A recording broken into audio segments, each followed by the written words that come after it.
So like I said, welcome everybody. I am the host of the Can Do Youth Connect and the National Student Director for Can Do. My name is Aubrey-Anne Laliberte-Pewapisconias, and I am from Canoe Lake Cree First Nation on Treaty 10 territory, but also represent Little Pine First Nation on Treaty 6 territory through my dad's side of the family. So very proud of that. And so I am joining you from Treaty 6 territory just outside of Saskatoon, Saskatchewan. And I am joined today by the amazing Kendra. You might have seen her on TikTok, Instagram, Facebook. Why am I forgetting all social media platforms? Like, what am I talking about?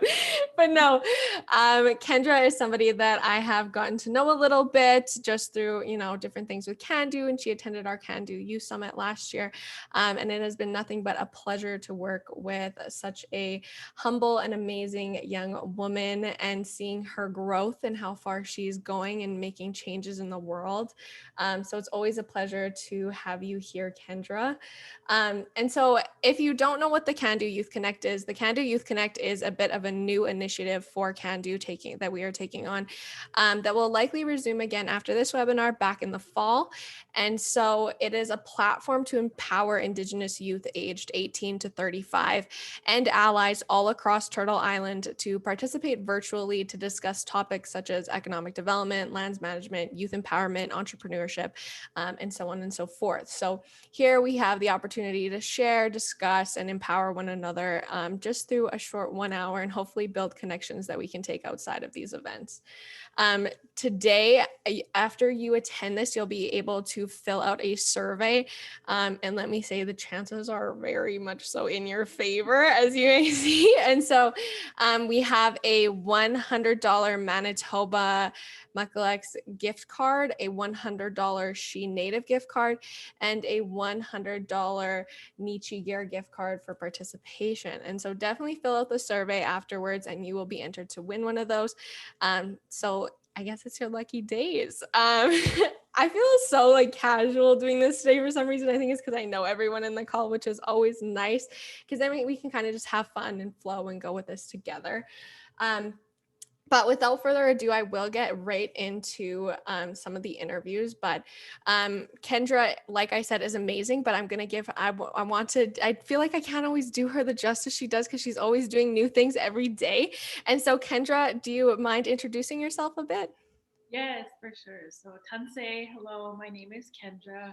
I am a Cree and Ukrainian woman from Sucker Creek First Nation in Treaty 8 territory, but I currently reside in Edmonton, Alberta in Treaty 6 territory.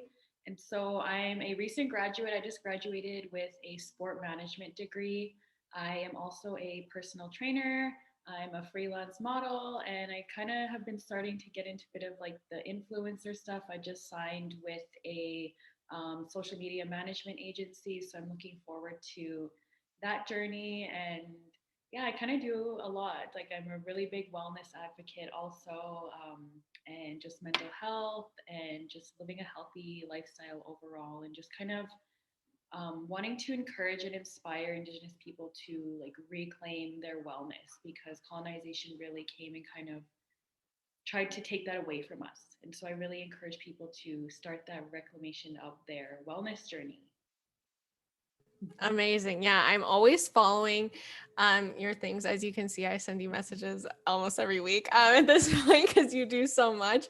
But I always love watching your videos, even the one that you just did where you were just using your surroundings to do workouts. That was amazing because not everyone has access to, like a full gym and everything like that. So it's so important for you to be showing that. And loved watching it. I'll give it a try. Believe me. Will I do good at it? Absolutely not, but I'm going to try.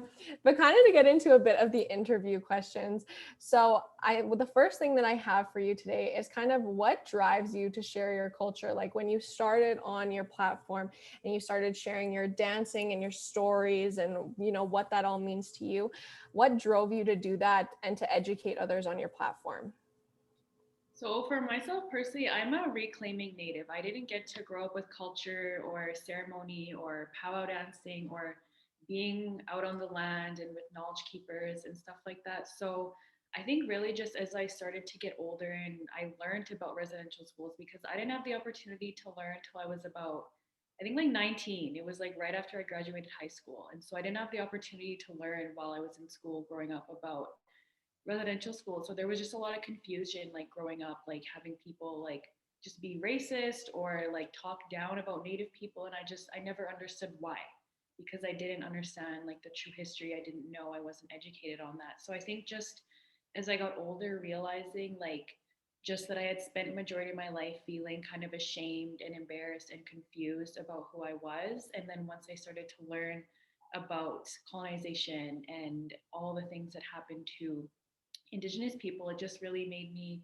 it kind of hurt my heart to like think that like I felt ashamed and embarrassed to be who I was because I was mixed with Indigenous roots. And so just learning about that made me really just want to just kind of like shove it in everyone's face, bring it up in every conversation, in every event or anything that I do is like, I'm Indigenous, this is our land, this is who I am, this is where I'm from. And so just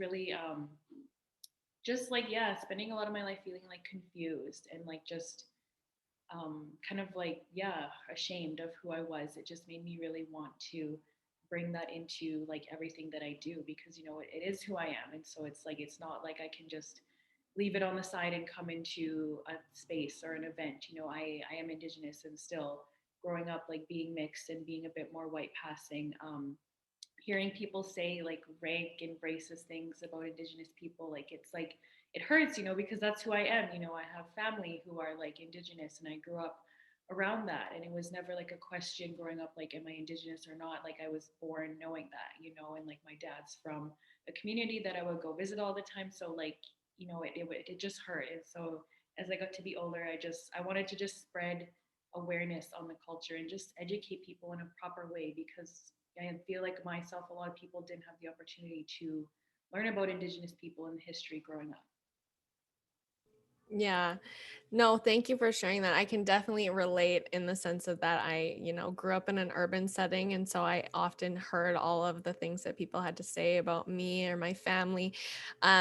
And there are people who have it very differently in very different areas. And what you're doing is empowering people everywhere to be able to really be proud of who they are, and also educating people who aren't Indigenous on how they can appreciate and support and work towards like real reconciliation and decolonization. So it's definitely been amazing. And I'm glad that you share that and you're inspiring so many. Thank you. Yeah. So you talked a bit about the challenges you faced when you were younger and growing up, but what are some of the challenges that you've faced recently or have been facing or noticing, and how are you currently overcoming them?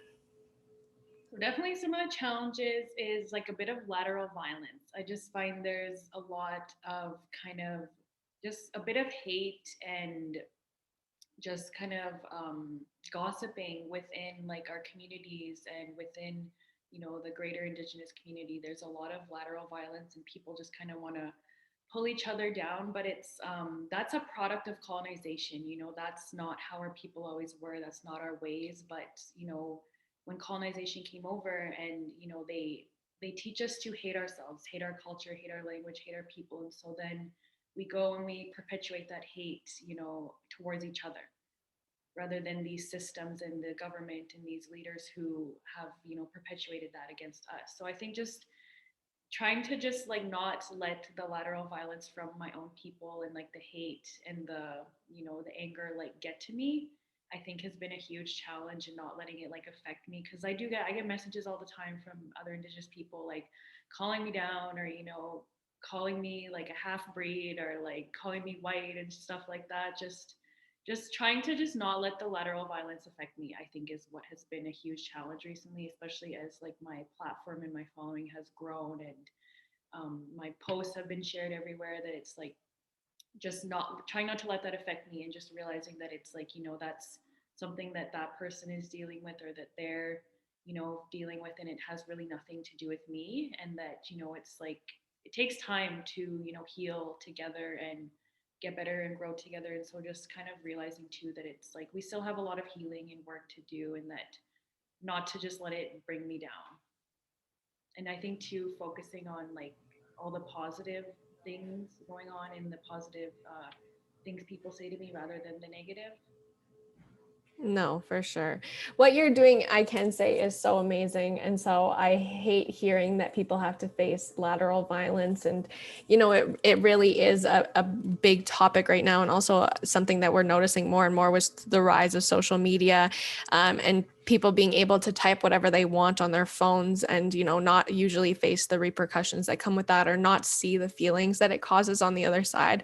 But I've been in training all week in this Hope Forum, and we've talked about lateral violence. And one of the things that they've told us is that that those people have to be willing to heal on their own, and that it's unfortunate, but that's something that we have to do, like you said, to undo colonization and learn that we can love ourselves and love each other, and that's who we always were. And I definitely hope that one day we're in a world where we can really break that down and really love our Indigenous kin in all ways as much as possible. So thank you for sharing that. I know that that's probably something that's so difficult, especially it's almost with your following, you can be put under a microscope, I'm sure. And so I can't even imagine honestly what it would be like, but definitely thank you for sharing that, because I do think it's something that people do face a lot, and it's important to bring light to that and how we can change it moving forward. So on the note of the positive things going on in your life, what are some of the things that you hope to accomplish with your platform, and then also just hope for the future of Indigenous youth in general across Turtle Island? So for my platform, I think I just really want to keep just kind of posting like wellness content and really like trying to encourage Indigenous people to, get on their wellness journey and on their healing journey, and just talking about wellness from like a holistic point and not just so like microscopic, like from a whole like aspect of it, because again it does encompass like our physical, our mental, our emotional and spiritual, and just talking about wellness from saying, wellness can be anything from, working out, going for a run, but it can also be like art, like painting, or, writing poetry or reading a book. Like wellness is really kind of a broad spectrum, and there's so much that goes into that. And it's important to, like the medicine wheel with those four kind of quadrants, to really look at what you're doing in each aspect to take care of that aspect, like what you're doing for your mental health, your emotional health, your spiritual and your physical, and making sure that you're doing things to take care of all that so you can live like a balanced and healthy life. Because if you're going to neglect one, you're not going to be able to operate with the best that you're capable of, or you're not going to be able to be the best version of yourself. So I think really just um, wanting to just, and also just sharing more about like Indigenous culture and how it's really rooted in like wellness and movement. And but we never really labeled it as that traditionally, because it was just a way of life. It was just normal everyday stuff that we were doing. It wasn't wellness or self-care or stuff like that. And so just kind of implementing to how like wellness is our culture, movement is our culture. It's not something that colonization brought over here and showed us and taught us. It's been something that we've been doing for thousands of years.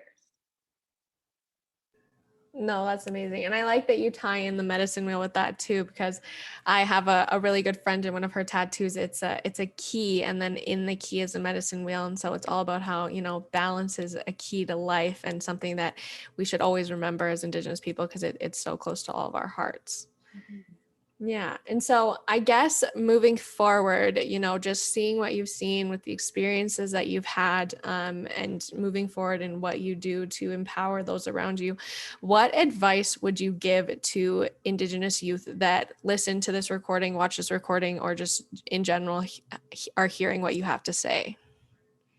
I think just like remembering that like you are a very sacred part of this like circle of life, and if you weren't, then you wouldn't be here, and that you have a very like special purpose here, and you have like unique skills and gifts and abilities and knowledge that nobody else on this planet has and nobody has to offer. And so it's important to share those gifts with everyone, and help people, teach people, and change the world, because you have that passion, that home fire inside your heart that, Creator gave you, and He gave you this gift of life. So just sharing what He's given you, because He's given you so much. And it's like, just we can kind of like get complacent at times that, life is hard and it gets like, it sucks sometimes, but it's like you have a purpose. That's why you're here. And to just follow that purpose, follow your heart.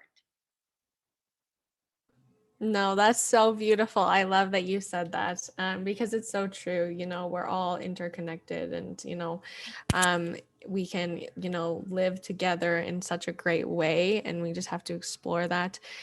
So no, thank you so much for sharing that advice. Definitely something that I'm happy to hear on this Friday afternoon or morning, I guess, depending where everyone is. I never remember time zones. I'm the worst for that.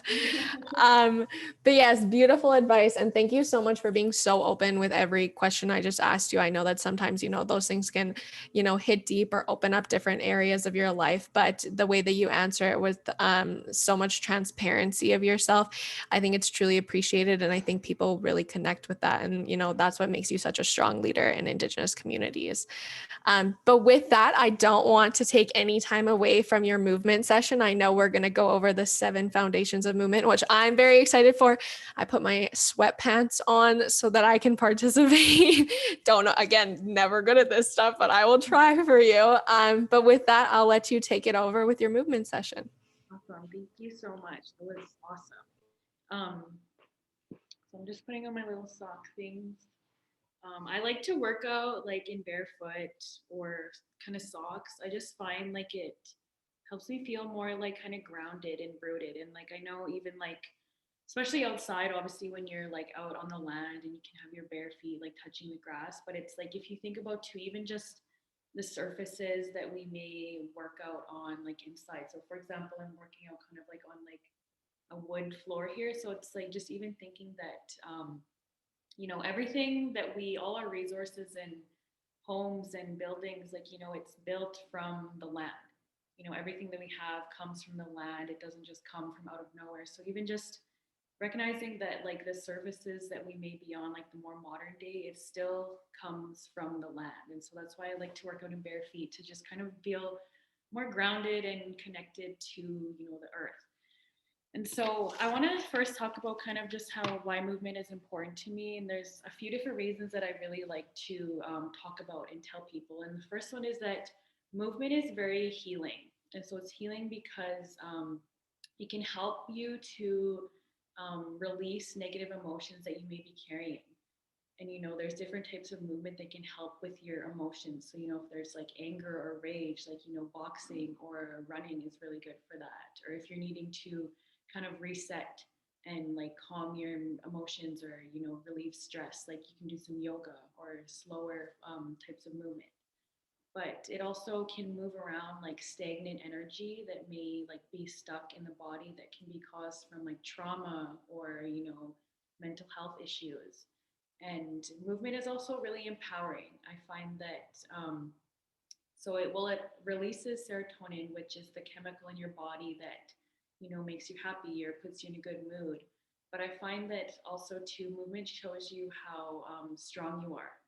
And often more times than not, it shows you that you're a lot stronger than you think, and that you're capable of a lot more. And so I find um, when I'm pushing myself and I'm challenged in my movement practices, that it kind of helps me in life. If I'm stressed or dealing with things with work or school or family, that it's just reminding me that I'm stronger than I think I am, and that I can handle whatever is coming my way. And then movement, the lastly, it's also very humbling. And I find this is one of the most important ones, because it reminds us that we're human and we're not perfect. We make mistakes and that we have limitations. And there's nothing more humbling when you're trying to like lift a heavier weight and you can't do it, or you're trying to do a certain movement and you mess up or you fall over. Or even for myself personally, when I'm dancing powwow, one of the most humbling things is like, getting bucked off beat, or if I dance a song and I'm just absolutely gassed after, like I can't even breathe, like it's humbling, it shows me that, I have limitations, and I'm human, and I make mistakes, and it's okay. But I'm going to start now with the movement session. It's just going to be really light. I just kind of wanted it to be more kind of like educational than like challenging. So I'm just going to go over the 7 foundational movements. And so I'll say them and then I'll show you them. So the first one is, it's called a gait, but it's also known as just walking. So again, that's like, a very foundational movement that, it's one of the first kind of things we can really do when we're like growing up throughout our, 4 stages of life is walking. And then the next one is squat, and then lunge, a push and a pull, and then hinge and rotate. And so as you you learn these and you practice them and you get better at them, there's honestly so many different variations within all of them. There's you can add them together to make compound movements, or you can kind of do circuits or flows. And so these 7 foundational movements, if you have a good this is a good foundation to start on, and then you can build up and do a lot more challenging movements once you have these. But I'll start by showing you them. So obviously the first, I'm going to move this chair. So the first one, the gait, walking. Again, this is kind of just simple, like you're just walking. But a way to progress it is you can do it, say holding weights, or even if you have any household items, you can hold that. Or one thing really that I like, it doesn't really apply to myself, but if you have kids, and you have to carry your kids and walk around with them, like that is very hard work. That's very challenging. That's another reason why we need to be strong, is if we want to have kids, we need to be strong to take care of them. It's not easy work taking care of kids. And so, if you have to carry your kids around all day, that's a lot of work. So just first one is just walking. And one thing I kind of do too is walking backwards, just to challenge your mind and your body and just different parts of your body is what walking backwards can do. And then the second one is a squat. So in a squat, you want your feet to be about shoulder width apart. And then when you squat down, you want to keep your knees straight. You don't want to let them come too far inward or outward. And you want to keep your back straight, your chest up, and your shoulders back. And then you really want to focus on squeezing your glutes. And so you can go as far down as is comfortable for you. I like to go to about like a 90-degree, or like kind of like as far as I can go. You just squat down. And there's a lot of different variations you can do with the squat. So this is just kind of a stationary squat. And as you come up, you want to squeeze your glutes. So if you want, you can add like jumping. So jumping squat. So you would jump as you come up. So you would go down and jump up. And so that's a really good variation also. Or another kind of, I don't want to say like native, but just like a variation I like to do, I call them sacred squats. So how it works is you would hold each position of a squat, you would hold for 4 seconds. So as you're going down, you would move down for 4 seconds. And then as you're at the bottom of the squat, you would hold for 4 seconds. And then when you come up, 4 seconds, and then you hold at the top for 4 seconds. So it kind of look like this. So it'd be like 1, 2, 3, 4, and then hold for 1, 2, 3, 4. Come back up for 1, 2, 3, 4, and then hold at the top for 1, 2, 3, 4. So that's just like kind of a little fun variation of a squat that I kind of like to implement in my movement practices. It just, 4 is a really sacred number in the Indigenous culture, and even just thinking about it with the medicine wheel and our 4 aspects of our well-being. So just as I go through my squat, I think about that. I think about, all the 4 quadrants of the medicine wheel, and just try to make my movement more intentional and more mindful. So the next one is a lunge. So again, a lunge can be done very different, a lot of different variations too. The way I'll show it is, I'm just going to step back. And so with the lunge, when you step back, you want to make sure your front knee is not going in front of your toe. And again, you want to keep your core nice and tight. And you can have your hands on your hips, up by your chest, wherever you feel is comfortable. But you're just going to step back. And like lunge down low, bend your knees. And then you can also do it like where you're stepping forward. step forward. And then another kind of fun one I like to do is like step forward and then step backwards with the same leg.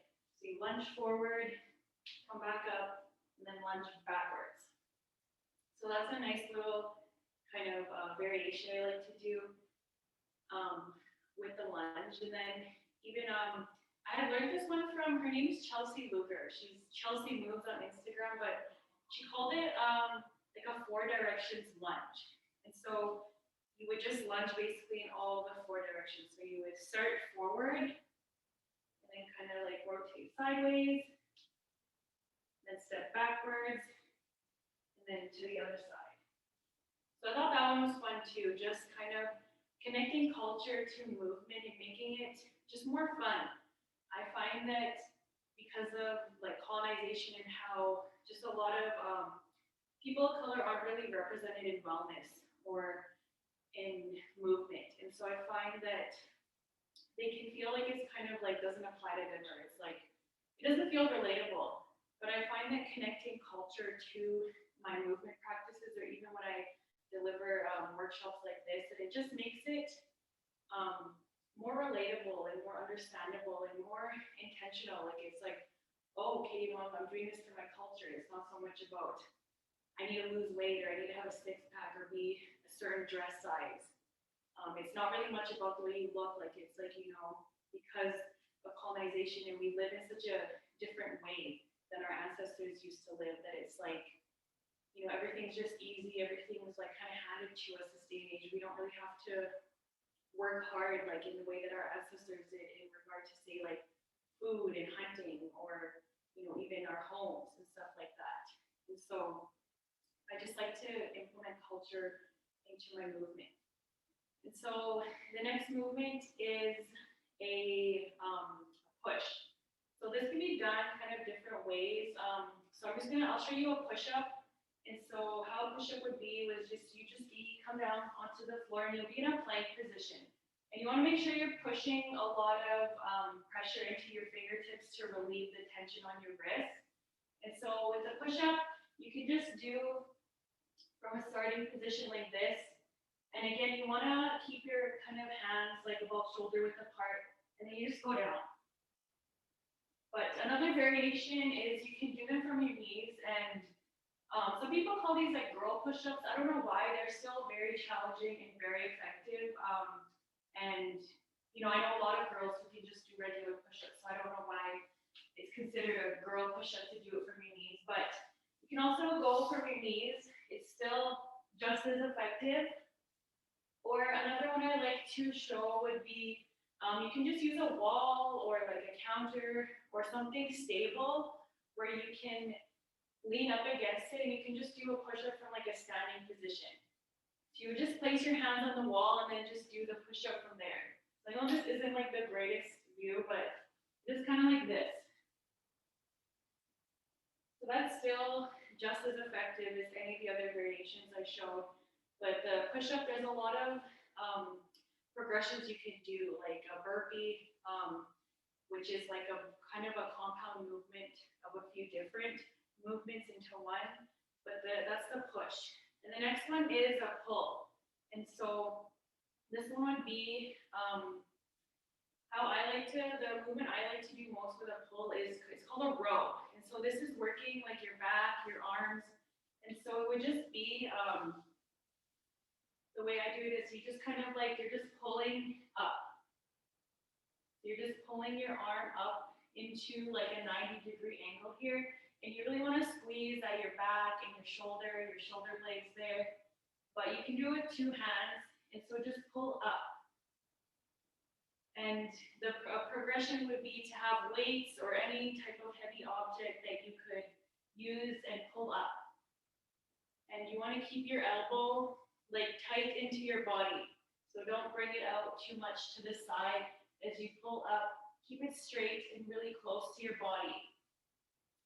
And so the next one is a hinge. And so a hinge is, well, it's like a hip hinge. So it's the way you bend at your hips. And so this would be like for a deadlift.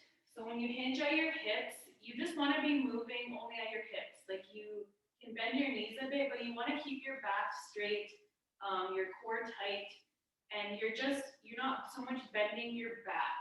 You want to bend from your hips. So it's just kind of like, you're almost just like folding, you're just folding, getting folded in half.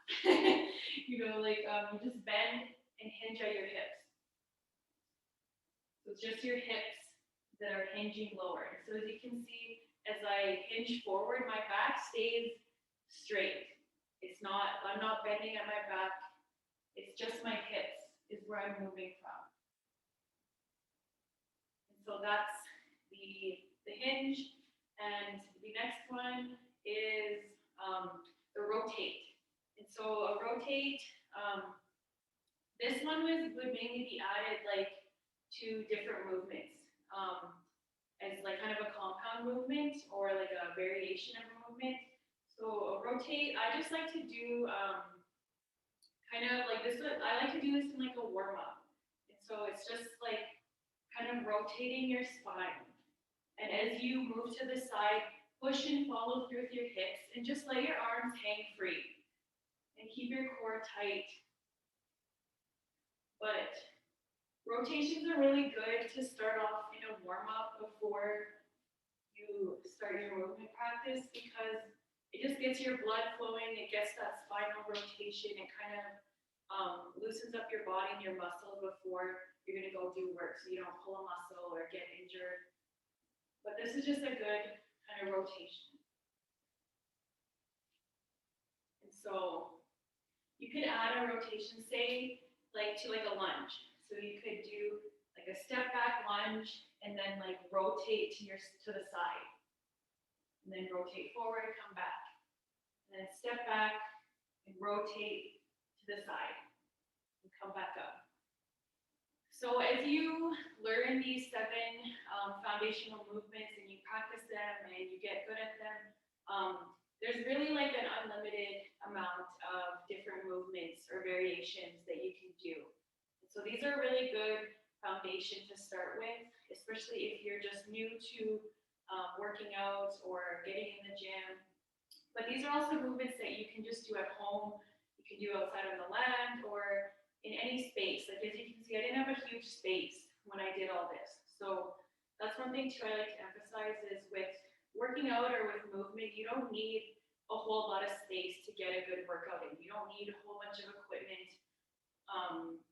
Especially, I'll talk about this a little bit in the PowerPoint that I have, but again, like movement, it doesn't have to be so complex or complicated or fancy. Like it can be whatever you want it to be. And what works for me may not work for other people. What works for you may not work for me. It's just important to experiment and try new things and challenge yourself and see what you enjoy doing. Because again, with like movement and having a routine, like it just has to be sustainable. It doesn't have to be like so like concise and like perfect every day I'm doing this, or I like, with my movement routine, like it's very all over the place. I kind of just am doing what I feel like doing that day. Sometimes I'll feel like dancing, sometimes I'll feel like, doing some weights or going for a run, doing some sort of cardio.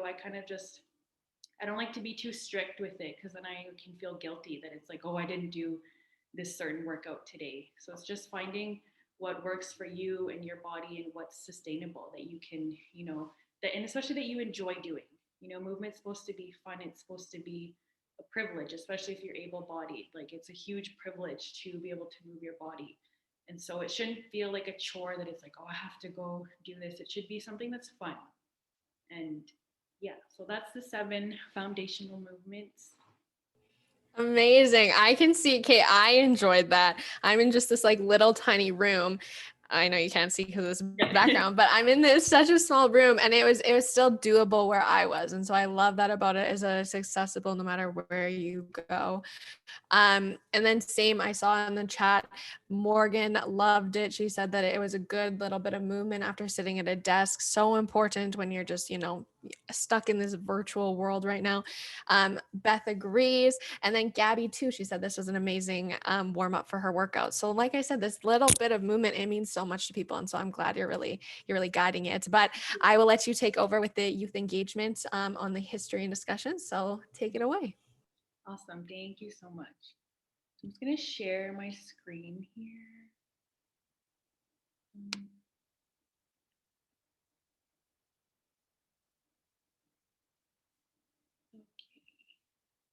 Can you guys see this? Okay. So I'm just going to start from the beginning.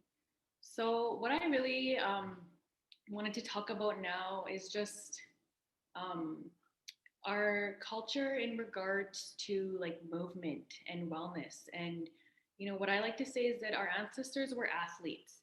They I know that Indigenous people can be represented or seen in a very like negative image in this day and age. There's a lot of issues such as alcoholism or drug addictions or diabetes and heart disease and even kidney and liver failure or mental health issues that are really plaguing our communities and affecting our people in a really negative way. But our people weren't always like that. Things weren't always like this. This was a product of colonization. And these weren't issues that were affecting our people prior to colonization. And this is one thing I really want to talk about, because I just, even growing up and just seeing how unhealthy some of my relatives were, and seeing just issues that affected my people. And I really want to get the point across that this wasn't always the way things are.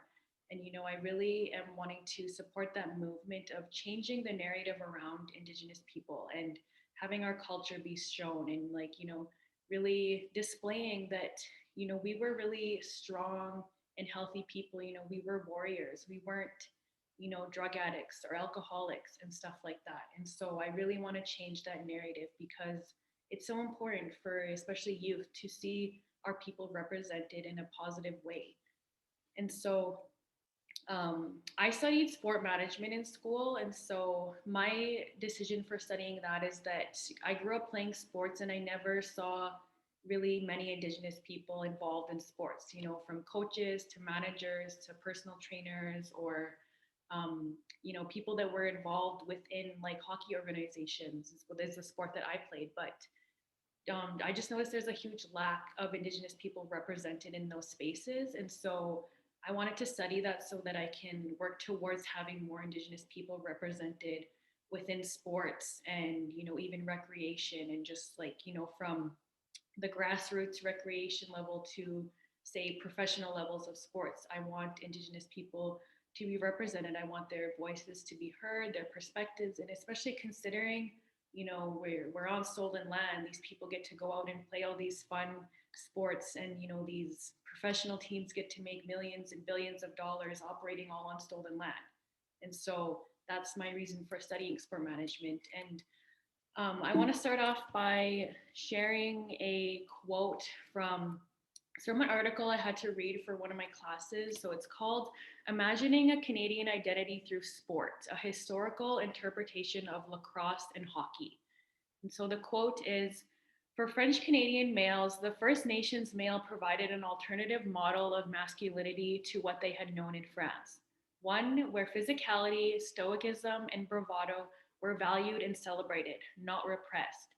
The young voyagers struggled to copy the First Nations in the face of adversity and their endurance when confronted with hardship, deprivation, and pain.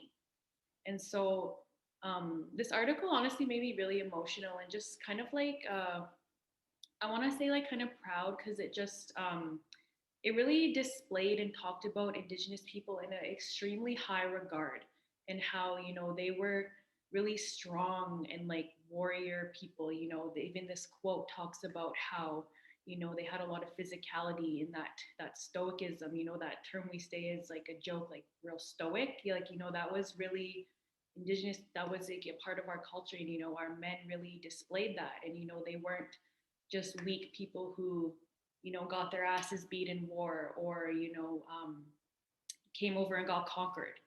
our people and, our men were very strong people. And, even it talks about the endurance and how they were able to have endurance and adversity when faced with like hardship and pain. And so I just found this was like a really kind of powerful quote, and how, it just talks about Indigenous people in a high regard. And that's really what I feel when I think about our culture and our people, is that, we're very strong, we're resilient, and we've always been that way. And so um, now I want to just kind of talk about how like movement is our culture. Movement is the culture with Indigenous people. And, not so much say like how you think about movement and like working out in this day and age where you have to be in the gym, you have to be lifting all these weights and stuff like that. And even with sports, how it's usually a privilege and a choice to play sports. It's not something that you like, it's, you need to have money to play sports. And, it's a choice. Usually it's like, oh, well, I don't want to play that, or I don't want to do that, so I don't do it. But movement was a way of life for us as Indigenous people. We moved for survival, not for pleasure. And movement was essential to our culture. It wasn't so much for play and enjoyment. And so it's really different from the way things are in this day and age, and how movement is just really like, it's a choice. It's a choice. People can just kind of lay around in bed or on the couch all day and not really do much. Whereas for us traditionally, like, that wasn't a choice. We didn't get to just sit around in the teepee all day or sit around by the fire all day and not do anything. Like, movement was the culture. We were constantly moving, and it wasn't even something that we thought twice about. It was just like a way of life. It's how we lived our lives. And, even if you think about parts of our life, like ceremony requires so much like functional movement that, it may not be considered like, working out or fitness or training, but ceremony requires so much physicality and athleticism, such as things like, setting up a teepee.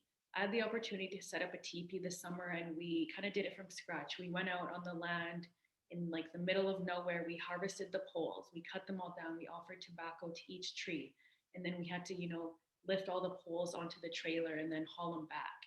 And then, you have to kind of shave all the wood off and make it like and then even just like putting the teepee up itself, like getting all the poles up, and like, I had to like kind of walk this rope around the very top part, and like, having to like whip it up and make sure it's all tight. Like, it was a lot of hard work. And then even things like chopping wood. And if you think about how our ancestors would have done that traditionally, they didn't have a power saw, or, all these like nice modern axes that we had.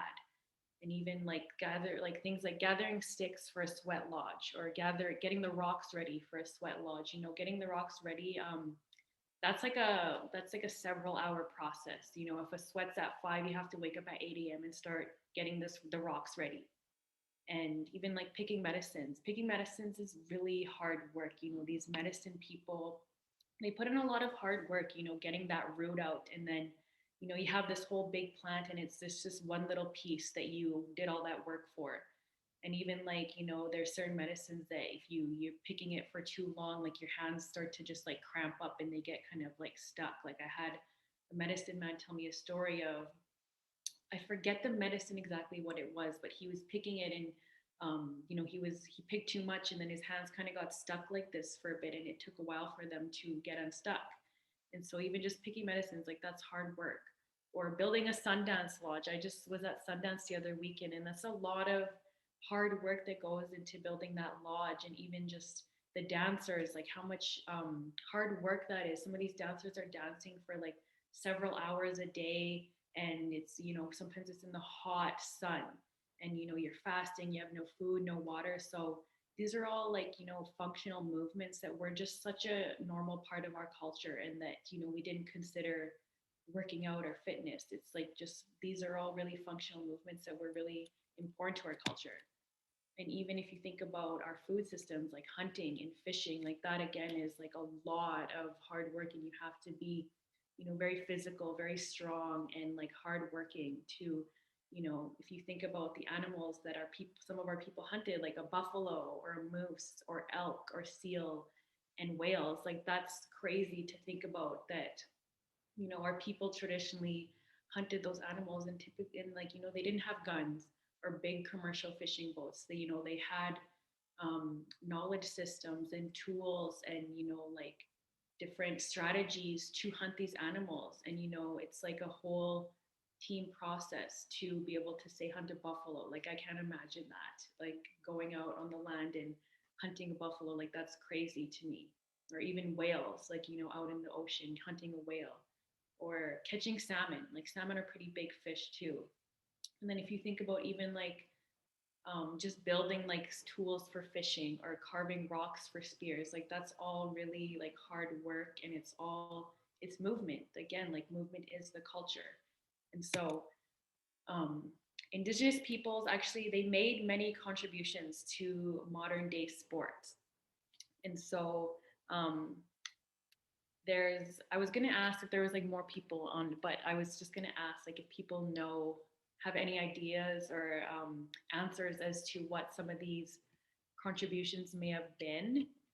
But I think we're kind of running short on time too, so I'll just kind of go ahead and talk about them. But I had taken a course in my degree, and it was called History of Sport in the US. And so um, it was like the very first class. He started off talking about just Indigenous peoples and their culture, and like the ways and like just the contributions that they made to modern day sports, and how, again, like I said, like we had like, sports or movement and physical activity.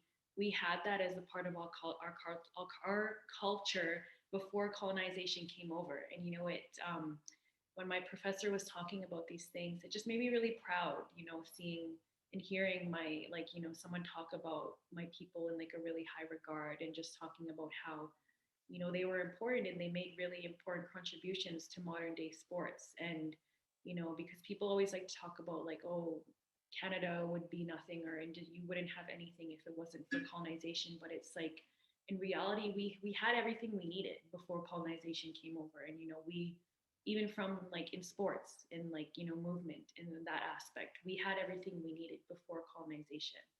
And so one of the first ones is dance. Indigenous people have been dancing, powwow or sundance, for like hundreds of and thousands of years. Dance is like a really large part of our culture, and it requires so much athleticism. Like, let me tell you, I didn't get to grow up dancing powwow. I grew up mainly playing hockey and other sports, but I did like contemporary styles of dances. So when I got to be an adult, like, I transitioning to powwow dance was a bit easier for myself. But there's like no sport or like type of physical activity that I've done that has been harder than like fancy shawl dancing. Like, holy man, that's like, it's hard. It's hard, even to, for this weekend, I'm going to Onion Lake powwow. Like, it requires so much athleticism and physical capabilities to be able to, dance a whole weekend of a powwow. If you're dancing in the intertribals, your categories, and the grand entry, like, it's a lot of physical work on your body to dance powwow.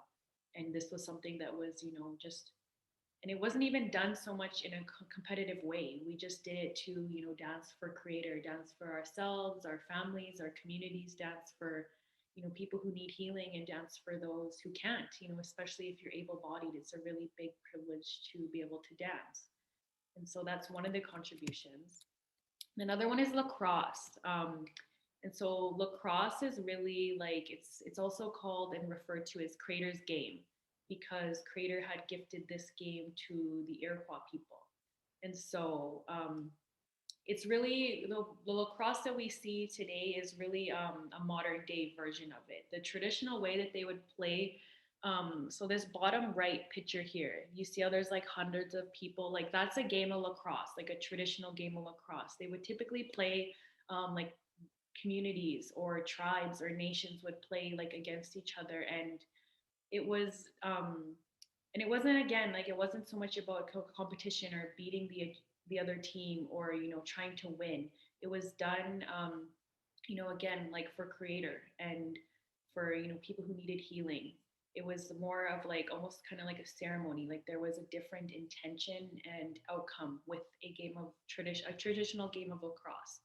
And one thing that was noted too was that um, it was very physical and like kind of violent, but the men weren't getting mad at each other. You know, if they got injured or, you know, they got broke a bone, sometimes is what was noted. They weren't angry at the other person, you know, they just understood it was a part of the game and that's why they played. And it wasn't so much ego or emotions in it. Like they weren't getting mad at each other and trying to fight each other over like the sport. It was done with like again a very different intention and outcome that modern day lacrosse is played in, just even modern day sports. It's all about winning and competition, and there was just different intentions with lacrosse and the traditional way they played. And another one is archery. So archery was like, you know, like a really like this the bow and arrow. Like, you know, it was used by many different Indigenous peoples groups. It's like you can see this left picture here. Those looks like kind of like more Plains or Cree people, and then on the right it looks like an Inuit. So you know, different groups of Indigenous peoples use this bow and arrow, and you know, it was like for hunting and just kind of like again like a way of life. And now it's like an Olympic sport. You know, they have archery competitions at the Olympics when this was just like a normal way of life for Indigenous people. And another one is canoeing. So canoeing was like, you know, a mode of transportation for Indigenous people. And, you know, we would, some of like groups of people would go on journeys for like days on the canoe. And, you know, that's really like, it's hard work. Like even just, I've gone just canoeing for fun, like with my friends, like out in Lake Louise. And like, it was hard, even like trying to like steer in the proper direction and like paddling. Like it's really hard and physically exerting work. And this again was just like, a mode of transportation for Indigenous people. And I believe it's in the Olympics too. They have like canoeing or um, I forget what it's called, but it's like the larger canoes where there's like multiple people in it. So again, like, you know, just our some of our just basic ways of life is like, you know, it's now in the Olympics. It's like a sport. And another one is snowshoeing. So again, if you look at the left picture there and all the like different types of snowshoes that were made and how they were just, you know, very simplistic and kind of basic compared to like modern day snowshoes that you would see like at the store. They've evolved a lot, but again, this was just like a mode of transportation for us, or like a way of life that, you know, made our lives easier living in on the land and in the conditions that we do. And so this is another contribution that Indigenous peoples made. And I love this picture here on the right. It's like an old like cookum like making a snowshoe. So it's like, you know, even our women would make those snowshoes. And the last one is dog sledding. So again, this is like a really just kind of a mode of transportation, a way of getting around for Indigenous people that has become very like popular now. And so um, that's kind of like all I have to share for this PowerPoint. But I just really wanted to just talk about how, you know, our ancestors were, you know, they were strong, they were healthy, they were athletes, they were warriors, you know, they were all the greatest things. And I just really want to emphasize that you know, we weren't always in these kind of unhealthy ways, and that was a product of colonization, and that our way of life isn't all that, you know, that's here right now. But thank you. Wow, Kendra. I don't know how you have a way of captivating people. So amazing. You're such a great speaker. I learned so much from that myself. Very thankful to have had you here and to even talk about all the things that we've done. Like you said, I was even raised always learning, you know, we were very healthy people. We didn't have all the diseases that are now here.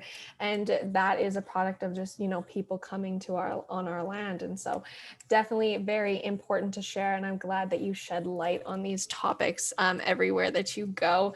So I guess a virtual round of applause for Kendra. It's been absolutely amazing having you here. I hope to see you at more Can Do events, because it is great to have you as part of our Can Do family as a whole.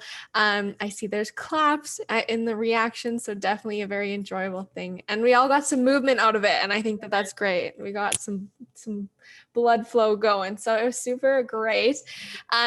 I will just remind the audience. Oh, and Morgan says, loved this. Thank you so much, Kendra, in the chat. And so just moving forward to all of our attendees, Kendra was an attendee, like I said, how she became part of our Can Do family was attending our Economic Development Youth Summit last summer. And so definitely would highly encourage everyone to apply to that. Beth will put the link in the chat to apply. It's for youth ages 18 to 30. If you can apply, do so. Or if you know people who could apply, also share it with them because it's a great opportunity. And the deadline to apply was supposed to be today, but you're hearing it here first. We're extending the deadline for another week. So you have a week to get those applications in. Also, please remember to fill out your surveys because you'll have a chance to win one of 3 $100 gift cards. So you'll get that after this event. And to anybody watching the recording, I hope you also enjoyed this just as much as we all did, and that you take care and have great movement moving forward. So thank you, Kendra. Hopefully I will see you this weekend. Yes, I will for sure. And it'll be great. And hopefully we can all connect one day in person. But yes, thank you so much, everyone. And thank you, Kendra. Have an amazing day and a great weekend. Thank you.